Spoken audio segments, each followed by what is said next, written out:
If you're dealing with hip pain during sumo deadlifts, this video is going to be a game changer for you. I'm going to share the 3 most important keys I've used with more than 300 athletes to help them get rid of that pain, rebuild strength and control, and get back to pulling sumo again safely and confidently. So if you're a doctor's, groin or hip joint, feel angry when you set up or pull on your sumo stance, keep watching because I'll show you exactly what to do. And don't forget, if you don't want to miss anything that could help you train pain-free and stay healthy in the long term, hit the subscribe button now. Okay, so let's get into it. The sumo deadlift is a powerful lift, but let's be honest, it puts a lot of demands on your hips. We are talking about hip flexion, wide abduction, external rotation, and high levels of force production, and that in a mechanically disadvantaged position, of course, if you've never trained on that range. So what happens if your hips are not ready for that? Of course, you will feel it sooner or later,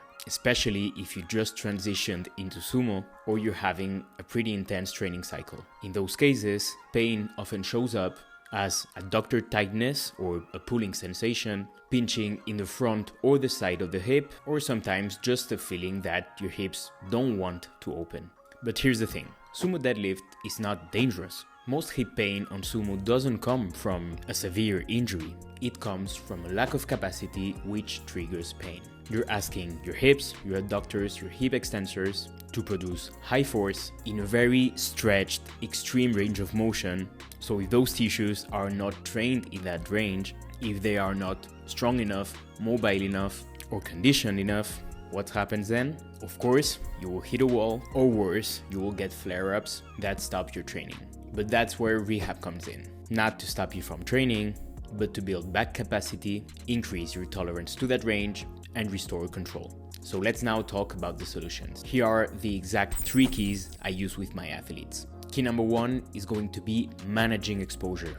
The bottom position of the sumo deadlift when you start to pull is where most lifters flare up and feel that pain. And that's no coincidence because, like I said, it is the most challenging one. So instead of forcing through it if it's painful, we need to manage exposure in an intelligent way. So here's how. Maybe you can adjust your sumo deadlift by pulling not from the floor, but from blocks or bumpers. This allows you to practice the lift while staying in a pain-free range. And of course, you're reducing the mechanical demands on that zone while still training the pattern. Of course, if you're pulling sumo 2 times, 3 times a week, and that flares up your pain, you can scale it down. For example, keeping one day focused on sumo deadlifts and the secondary deadlift day focus more on conventional deadlift or any variation that you tolerate better. That will allow us to keep building strength, stay consistent with the deadlift while avoiding constantly triggering that painful range. Of course, we won't stay in this phase for too long since the goal is of course to reintroduce progressively load on that bottom range. Over time, as tissues adapt, you will gradually increase depth and intensity in that sumo position. But how can we make those tissues adapt? That's going to be key number 2. By the way, if this is being useful, pay attention because I have something for you. What if I told you that you could have access to the exact same rehab protocols that have already helped more than 300 powerlifters to come back stronger and to pain-free lifts? That would be nice, right?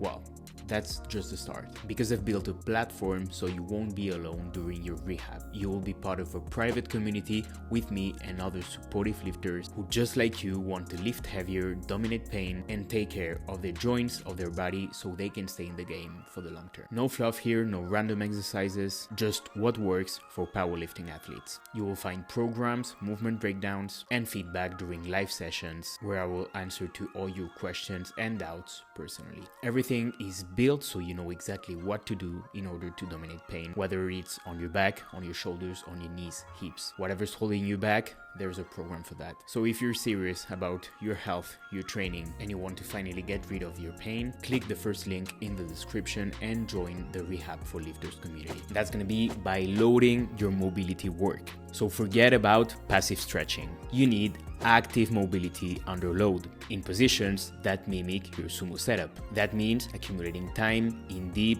wide stances and using load in order to become more mobile but also stronger in those ranges of motion. That's what we want because that is what we need for a good sumo deadlift. And that is what actual mobility is. a specific range of motion, being strong on that range, and being able to control our bodies and our joints on that range. So what kind of exercises can you do here? Mostly isometric, so active work around the frog stretch position or sumo squat holds. Our tissues are going to adapt in a positive way, and you'll see that you will progressively tolerate better that bottom range position. So now what do we need? We need to put more intensity, more specificity.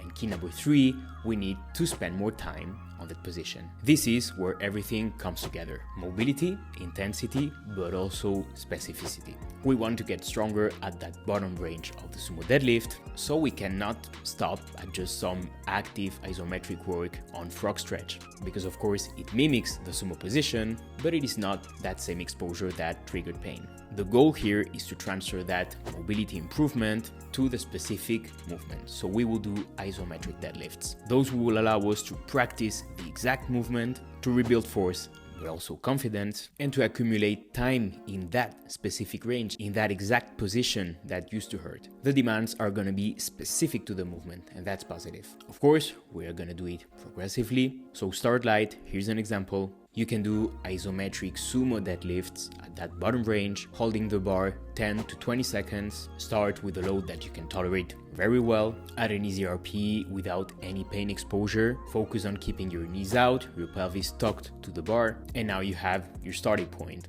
From there, we are not going to be increasing time, but we are going to be increasing load on the bar. That will allow you to rebuild tolerance on the exact same position that was once problematic for you. Finally, once you will implement deadlifts again on your program, you can start by tempo deadlifts. A slow tempo at the start, being patient on the pull can help you in putting that tension progressively, and your tissues will tolerate that stress, that lift better. So if your hips are hurting in sumo, remember to manage your exposure, load that mobility work, spend time on that range, and load those exercises. This is a structure I follow with the lifters I work with, and it really works great. And if you don't want to overthink and apply the same exact protocols that help my athletes get rid of their pain, so get access to all my step-by-step programs with everything: number of reps, number of sets, cues, technical focus. So if you want to apply everything that we have talked about, click the link in the description to join Rehab for Lifters.